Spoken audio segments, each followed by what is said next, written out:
نثار میں تیری گلیوں کے اے وطن کے جہاں چلی ہے رسم کہ کوئی نہ سر اٹھا کے چلے.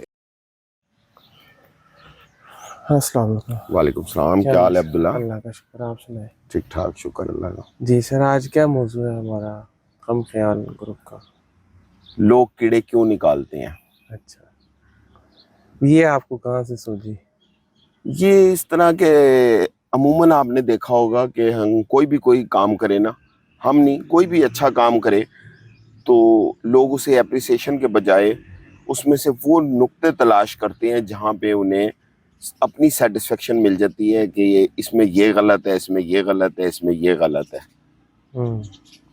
ایسا کیوں ہے؟ جبکہ دیکھیں اگر انفرادی سطح پہ کوئی ترقی کرتا ہے تو کلی طور پہ معاشرے کی ترقی کہلائی جاتی ہے. تو ہم مثالیں تو اس کا دیکھتے ہیں. سمپل اور چھوٹا سا جواب یہ ہے, ہم اپنے آپ کو کل سمجھتے ہیں, جی عقل کل بھی اور ترقی میں بھی کل, کہ جو ہم کر سکے ہیں وہی سب کچھ ہے. اگر ہم نے ترقی کر لی ہے تو ترقی ہے, اور اگر ہم نے کچھ حاصل کر لیا ہے تو اچیومنٹ ہے. ہم کسی کی اچیومنٹ کو نہ اکنالج نہیں کر سکتے تو یہ تو sir as a society. As a society میں تو کہتا ہوں انفرادی سطح پہ انسانیت پر یہ تو موت ہے انسان کے خود کے ذہن کی نمو کی, کہ ہم کسی کی قابلیت پہ کسی کی ترقی کو پست کرنا چاہتے یہ ہیں. ہمارے معاشرے میں تو بہت زیادہ ہے, ایسا ہی ہے. اس کا حل کیا ہے؟ کیونکہ ساری دنیا میں پاکستان مشہور ہے کہ جی یہ کیکڑوں کی قوم ہے. کیکڑوں کا کیا ہوتا ہے جی, آپ ان کو کھانے کے جار میں بند کر دیں تو وہ باہر نکلنے کی کوشش نہیں کرتے, وہ ایک دوسرے کی ٹانگ کھینچتے ہیں وہ اور سبھی جا کے کنویں میں گرتے ہیں. ہاں, ٹانگ کھینچنے سے مجھے ایک وہ واقعہ, وہ لطیفہ بنا ہوا ہے وہ یاد آ گیا جی جی کہ وہ ایک بندے گیا نا تو اس نے دیکھا کہ دوزخ میں نا ہر قوم کے اوپر نا ایک بندہ انہوں نے مسلط کیا ہوا ہے, ایک فرشتہ, کہ جو اس میں سے نکلنے لگتا ہے تو وہ اسے دوبارہ دھکا جہنم میں ڈال دیتا ہے, اور جہنم کے گھڑے میں. جہاں پاکستانی قوم تھی نا وہاں انہوں نے نہیں دروگا کھڑا کیا ہوا تھا. تو پوچھا کہ بھئی یہ اس پہ دروگا نہیں کھڑا کیا ہوا, انہوں نے کہا یہ اپنے آپ ہی ٹانگیں کھینچ لیتے ہیں جو نکلنے لگتا ہے اس کی. تو یہ ہمارا ایک معاشرتی رویہ ہے. یقین مانیں کہ ہم یہ نہیں سوچتے کہ اس سے کتنوں کو فائدہ ہو رہا ہے, یعنی ہم صرف اس چیز کا فائدہ سمجھتے ہیں جو صرف ہمیں ہو رہا ہے. اور وہ کہتا ہی ہوں کہ وہ ہٹ دھرمی تو ہمارے مزاج میں بچپن سے ہی گھسا دی جاتی ہے, میں نہ مانوں والی صورتحال. نہیں تو اگر دیکھا جائے تو لوگوں کی ترقی بھی ایک مجموعی ترقی کا تاثر دیتی ہے اور ہوتی بھی ہے. تو وہ کرتے کیا ہیں کہ اسی لیے وہ تنقید کرتے ہیں, تنقید کا سہارا لیتے ہیں, بیسکلی نا اپنے اندر کی سیٹسفیکشن کو وہ آواز دیتے ہیں. نہیں تو ان کا من اتنا خالی کیوں ہوتا ہے سر؟ تربیت شروع سے بات, جب وہ اپنے ماں باپ کو دیکھتے ہیں کہ وہ اپنے بہن بھائیوں کی یا باقی اور کسی رشتہ دار کی ترقی کو کہیں نہ کہیں سے نا ڈی گریڈ کرتے ہوئے آپ کو نظر آتے ہیں, کیونکہ اپنی غلطیوں کو تسلیم کرنے کے بجائے وہ یہ دیکھ رہے ہوتے ہیں, اور اپنے بچوں کو بھی جو بہت چھوٹے ہوتے ہیں انہیں یہ سمجھا رہے ہوتے ہیں بیٹے یہ کوئی ایسا کمال نہیں انہوں نے کر دیا, کیونکہ وہ خود وہ کمال کر نہیں سکتے ہوتے. تو وہ اپنے بچوں کو یہ سمجھا دیتے ہیں شروع میں ہی کہ یہ کوئی ایسی بات نہیں ہے. وہی مائنڈ بڑا ہو کے پھر وہی سب کچھ وہ دہرا رہا ہوتا ہے. میں اسی لیے بہت زیادہ بات یہ کرتا ہوں کہ جو بھی آپ نے کچھ کرنا ہے نا, اور اگر تبدیلی لانی ہے تو بڑے سٹارٹ سے شروع ہونی چاہیے, وہ یعنی کہ بچوں کے لیول سے. تو ہمارے تو تمام قائد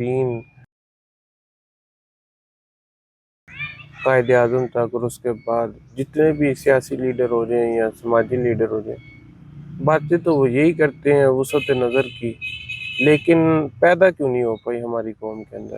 یہ ہماری کیا قوم کا خاصہ ہے کہ یہ صرف ووٹ بھی ہماری کہیں قوم کا ملتا خاصہ ہے, ہماری قوم کا خاصہ ہے, نہیں تو دوسرے لوگوں سے تعاون بھی کرتے ہیں.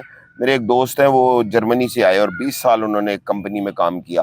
اچھا, وہ ان کی کمپنی کوئی ایسا اکوپمنٹ بناتی تھی جس میں کوئی ایک موٹر لگتی ہے, وہ موٹر خود بھی بنا سکتے ہیں, اور وہ ان کے ساتھ ان کا ایک قسم سے جیسے کہتے ہیں اٹ کتے کا ویر, وہ والی صورتحال ہے. لیکن وہ کہنے لگا کہ انہوں نے کبھی بھی یہ نہیں سوچا کہ یہ کام بھی ہم کر لیں. وہ ان سے مقابلہ بھی کرتے ہیں لیکن ان کے اکوپمنٹ کو استعمال بھی کرتے ہیں اپنی پروڈکٹ میں. تو اسی طرح دنیا چلتی ہے, اسی طرح ترقی ہوتی ہے. یہ تو یہاں پر تو یہ رواج ہے کہ وہ प्रोडक्ट ही बनाना छोड़ दें क्योंकि उसको कोई बेनिफिट पहुंचे। बिल्कुल ऐसा ही है, बिल्कुल ऐसा ही है। और ये भी सोच बचपन से ही डेवलप होती है। तो इसका हल, आसान हल ये है कि अपने बच्चों की तरबियत इस नहज पे करें।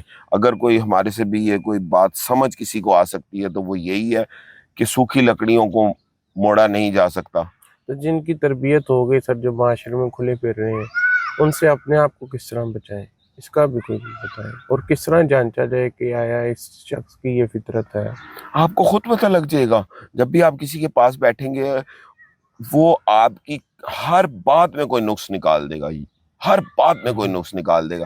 जब आप कहेंगे मैंने ये छोटी सी अचीवमेंट कोई अपनी बताएंगे ना, वो उस अचीवमेंट को इतना गौर नहीं कर रहा होगा, उससे कोई सबक नहीं हासिल कर रहा होगा। वो इतनी देर में ये चीज तलाश कर रहा होगा कि मैंने तनकीद कहाँ पे करनी है, मैंने इसमें से कीड़े कहाँ निकालने हैं। तो कीड़े निकालने का फन पाकिस्तानियों पे तो खत्म है।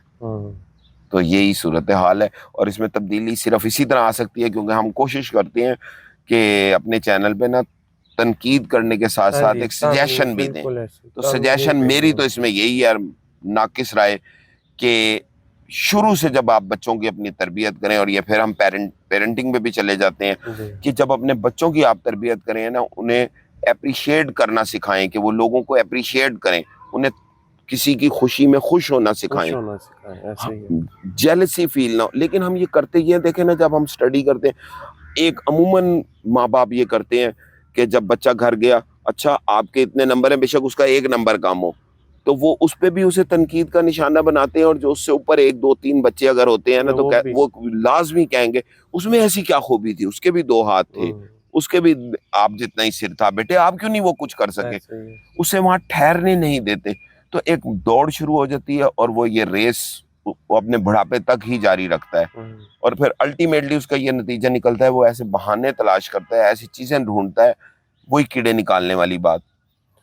लेकिन इस तरह के लोग तो ये मिसाल लेते हैं कि जी ये तो दुनिया का कानून है, जंगल का कानून, ये सर्वाइवल ऑफ द फिटेस्ट पे चलेगा, जो सबसे ताकतवर है, जिसकी लाठी है उसकी भैंस। तो ये तो जो ताकतवर तबका है वो तो हम हमेशा से देखिए, आपने तो खुद कह दिया ये जंगल का कानून है, तो मुआशरों का तो कानून नहीं है। अच्छी सोसाइटी का ये कानून नहीं है, अच्छी सोसाइटी का ये रवैया नहीं है। अच्छी सोसाइटी का तो रवैया यही है कि वो लोगों को अप्रिशिएट करें, और वो अप्रिशिएट करते हैं तो असल में तो इससे एक दूसरे में जज्बा भी पैदा होता है। आप ये देखें ना, जज्बा कैसे पैदा होता है काम करने का, इसी तरह होता है ना, कि अगर आप अप्रिशिएट करेंगे, जब तक आप अप्रिशिएट नहीं करेंगे किसी को, तो उसमें जज्बा नहीं पैदा होगा। और जज्बा नहीं पैदा होगा तो उसने क्या अपनी तरक्की नहीं, अगर इनफरादी तरक्की नहीं कर सकनी, तो उसने इज्तमाही तरक्की कहाँ से कर देनी है। हम फर्द ही मुआशरे की तश्कील करते हैं ना। मैं तो कहता हूँ बल्कि हम जंगल के कानून कह के जंगल को भी तजलील, बिल्कुल बिल्कुल ऐसे कह रहे हैं, बिल्कुल सही। वो भी शिकार, अपना खान पीन, रहन सहन इकट्ठे मुआशरे की सूरत। हाँ बिल्कुल ऐसी बात है। तो हम तो कोई हैवानात से भी बालातर जिन्नात की सिफ्त में जाके, पता नहीं किस सिफ्त में जाके, क्योंकि जब हम रवैयों पे बात करते हैं ना, तो इतने भयानक रवैये हैं ना, और उनके नताइज पे गौर ही नहीं करते, क्योंकि हम अपनी तो जिंदगी गुजार चुके होते हैं और आगे वही शिफ्ट कर रहे होते हैं नई नस्ल में भी। और ये नहीं, कहीं गौर नहीं करते कि ये जो अब कुछ तबाही हुई है, ये किस वजह से हुई है, हमने कहाँ गलती की थी। तो सर ये जो हमारे माशरे में ठेकेदार है इस्लाह के, वो इस चीज पर क्यों नहीं आवाज उठाते? क्या वो इसको कोई बुराई नहीं समझता? नहीं, बस ये समझ की बात ये है कि ठेकेदार तो बेसिकली इस्लाह का कोई भी नहीं होता, लेकिन बस जाहिर वो ये करते हैं। अगर इस मौजू पे वो हम थोड़ा सा मौजू से हट जाएंगे कि वो क्यों ऐसा शो करते हैं कि हम ठेकेदार हैं इस्लाह के, इसकी क्या रीज़न है? इसकी रीज़न ही और है, फिर वो नफ्सियाती भी हो सकती है, वो और चीज़ें भी हो सकती हैं, और अपनी सेल्फ प्रोजेक्शन भी हो सकती है। जब वो इस्लाह की ठेकेदारी का दावा करते हैं तो मुझे तो वो हिटलर की मुमासिल लगती है कि हम जी दुनिया, जर्मन रेस पूरी दुनिया में कहीं ना कहीं ये माइंड सेट होता है, कहीं ना कहीं बिल्कुल उनके माइंड में ऐसा ही होता है। तो बस दुआ की जा सकती है। हमने छोटी सी गाइडलाइन भी लोगों को दी है कि आप ये करें कि अपने बच्चों में एप्रिसिएशन का जज्बा पैदा करें। एप्रिसिएशन दूसरों के लिए, अपने लिए नहीं। अपने लिए आएगा तो वो फिर खुद पसंदी की तरफ चला जाएगा। लोगों के लिए तालियां बजाएं, लोगों के लिए खुश हों, लोगों के लिए खड़े हो जाएं। तो जब ये करेंगे तो आहिस्ता आहिस्ता इस्लाह हो ही जाएगी, लेकिन ये बड़े छोटे लेवल से होगी। थैंक यू वेरी मच जी, बहुत शुक्रिया।